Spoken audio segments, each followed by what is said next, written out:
Oh, brilliant. And I really like this idea of risk aversion, because I think sometimes if you're in a secure position, and I think you made this point in your book, it's much easier to take a risk. Whereas with some people, I think you mentioned women and ethnic minorities, they're slightly more risk averse because maybe they see the way the world is and they think, should we really take a risk? But sometimes if you don't take a risk, and I think in your career, you've taken some fairly big risks, but they've turned out well, which I think is great.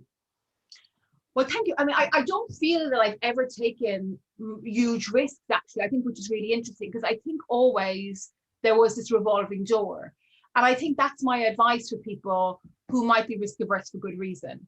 So who mightn't actually have privileges that other people have, is don't go in all or nothing. And this is the problem with careers advice sometimes, is that it really can feel like you either go for it or you don't, and there's nothing in between. And there's so much in between. So, you mentioned Jory Clark at the beginning of this, who is a friend. And one thing that she talks about a lot is, if you want to be an entrepreneur, you don't need to, sell your house and put all your money in. You can have a side hustle. You can have a fantastic business with just one person. You can do this without actually putting in any money into the equation. And I think kind of, the analogy with Think Big is really what I'm asking people to do is to take a little bit out of their comfort zone. So they're not going to be you're not going to have major changes unless you take some steps in some direction, but you don't need to be diving off a mountain.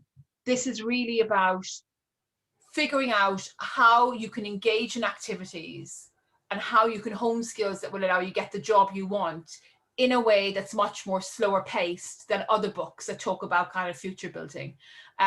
So in a sense, this book was written for the groups that you just described, people who don't necessarily have the privilege to take these huge risks. And if there are listeners who really kind of want to dive in and do something very extreme, there probably is actually a better book for you, I would say.